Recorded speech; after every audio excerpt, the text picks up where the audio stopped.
You're almost asleep. Your breathing has slowed. Your thoughts are starting to blur. You're right at the edge. And then, out of nowhere, your entire body jolts. Like you missed a step, like you just fell off something. Your heart is suddenly racing. You're wide awake. And absolutely nothing happened. If that sounds familiar, you're not alone. Research suggests that somewhere between 60 and 70% of people experience this, often without even realizing it, because it doesn't always wake them up.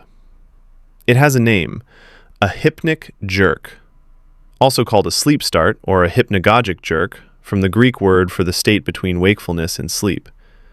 It's one of the most universally human experiences there is, and the science behind why it happens is genuinely fascinating, partly because scientists don't entirely agree on the answer. To understand the hypnic jerk, you need to understand what's happening in the moments before it. Falling asleep isn't a switch that flips. It's a gradual process. As you drift off, your nervous system begins to slow down. Your heart rate drops. Your breathing deepens. Your muscles start to release their tension, sometimes quite quickly. This transition happens in a specific state called the hypnagogic state, the threshold between being fully awake and fully asleep. It's during this exact window that hypnic jerks occur. And what triggers them is where the science gets interesting. Here's something worth knowing up front. The exact cause of hypnic jerks is not fully understood. Several theories exist, and none of them has been completely confirmed. The most widely discussed idea involves the brainstem.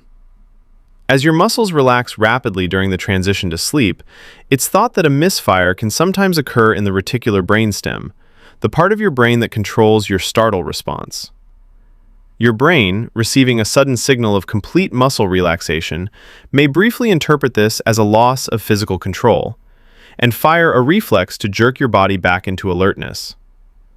A second theory takes an evolutionary perspective. Some researchers have suggested that the hypnic jerk may be a very old reflex, one inherited from ancestors who slept in trees.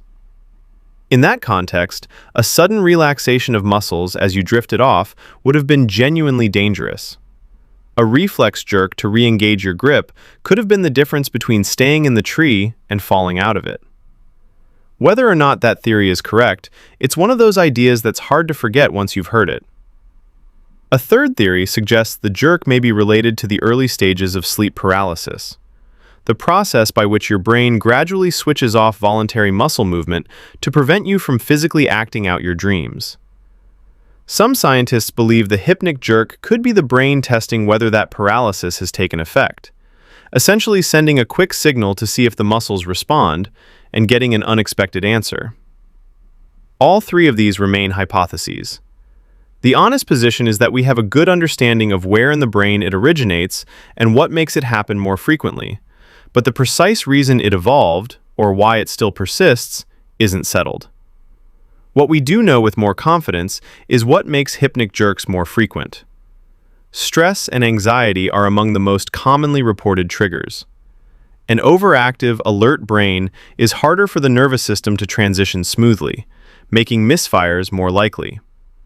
Fatigue and sleep deprivation also increase their frequency, as does caffeine, particularly later in the day. People with irregular sleep schedules tend to experience them more often, possibly because the brain and body are less synchronized during the transition into sleep. These aren't cures, but they are clues. And if the jerks are frequent or severe enough to consistently disrupt your sleep, they're worth discussing with a doctor. So the next time it happens, that sudden, unexplained jolt at the edge of sleep, it might be your brainstem misfiring. It might be an ancient reflex from a time when falling asleep in a tree was a real risk. It might be your brain running a quick systems check before it hands over to sleep. Nobody is completely sure, but it's happening in 60 to 70% of people tonight, including, probably, you. That's human source code. Next time, a movement your body performs roughly 15,000 times a day. Most people never notice it until it stops happening. See you there.